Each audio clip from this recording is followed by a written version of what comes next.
Hey everyone, it's me, James. I'm very excited to announce a brand new season of Dakota Spotlight coming during the first week of November.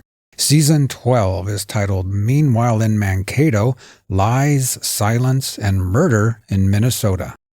Here is your first listen.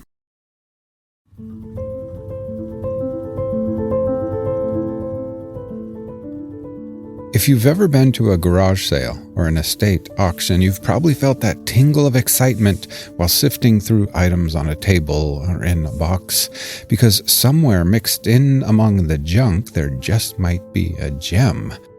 That happened to me a couple of years ago. No, not at a garage sale, but in the online archives of a library. I was scrolling through old newspapers, half distracted by the blur of endless headlines, when a little story caught my eye. It was an old one from 1965 about a murder. Rapidan was a little farming community. A bank, numerous houses, 2 grocery stores, and a school. The headline read like this: Mankato youth arrested in shotgun slaying.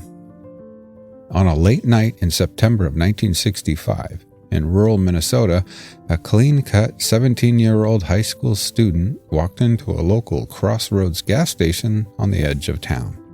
Gas station in front, truck stop in the back. Kind of a lonesome place out on the highway. In his hands was a loaded shotgun. When he walked out, he had about $800 in his pocket, and the gas attendant lay dead on the floor. Said he's not sleeping. He's been shot.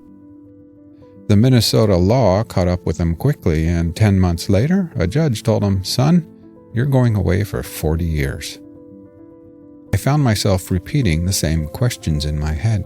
Why would a 17-year-old kid, clean-cut and ordinary-looking, walk into a gas station so close to home and risk his whole future by killing someone for a little cash? And about that murdered gas station attendant, he too was a teenager, just 18 years old. Brown hair and brown eyes. Caring young man. Wonderful personality. I was curious. What becomes of a 17-year-old killer? Where does his life go? Who was he, and who was the young man he killed, and why did this happen? One news clipping turned to 3, then 5, then 50. At first, there were some minor discoveries and surprises. They put him in one cell, and they put me in another cell, and they questioned us the rest of the night.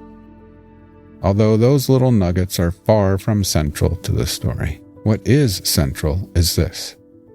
I had assumed that his 40-year sentence in 1965 was the end of his opportunities to harm others for a very long time. But I was wrong.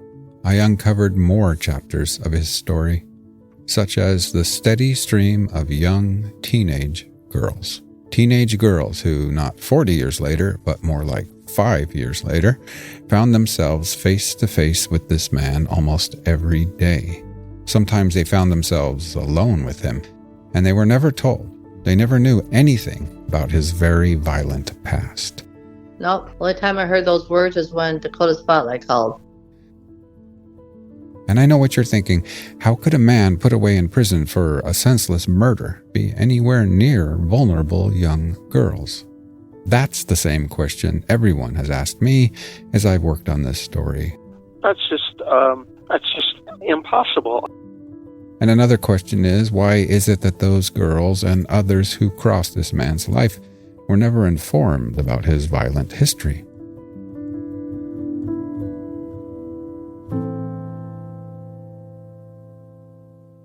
Well, as you will witness in this series, it was as if his past had been scrubbed away by him, by those around him, and by the very institutions meant to hold him accountable. And sometimes it seemed by nothing more than blind luck, as if the stars themselves had cleared his path. I've spoken to a lot of people while working on this story. I've talked with friends of the young gas station attendant who was killed that night. He was very talented. He had a good sense of humor. He taught himself to play the guitar. I've spoken with the perpetrator's family. She said, "There's something I have to tell you. He hasn't been in college. He was in prison." And I've spoken with a woman who many years ago, at the age of 15, had the courage to speak up. The next thing I know, I'm going to trial. I've learned that some people have spent most of their lives trying to untangle the lies they were told about this man. But that was just a lie. All of that was just a lie. I mean, how does that help us kids? Well, you don't understand. You wouldn't understand. You're right, I don't. And I still don't.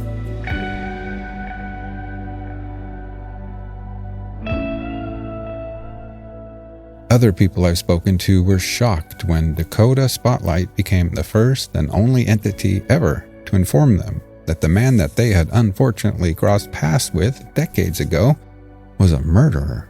I couldn't believe it. And then I thought to myself, how did they even hire this man? This is a story about murder, manipulation, and injustice, about a man who killed, then seemed to slip past accountability at every turn. It's also about a young man robbed of his future, and a young girl who spoke her truth when few wanted to hear it. And it's a type of mission, all these years later, to return validation to those left in the wreckage of a killer's lies, and to restore the truth to its rightful place at last. Point blank with a 12-gauge shotgun. With a rap sheet like this, how could a guy be able to be in a position of authority? He lied so much he believed his lies. So I don't understand how he slipped through the cracks. I really don't. The question I would have for the state of Minnesota is, how would you allow that?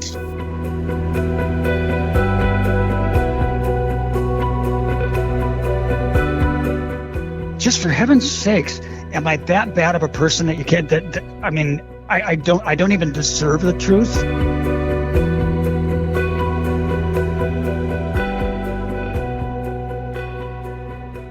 Meanwhile in Mankato, Lies, Silence, and Murder in Minnesota is coming to you in November. Episode 1 will be released to all listeners on Thursday, November 6th.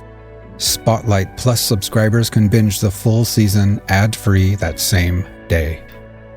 Thank you for listening and for being a part of Dakota Spotlight.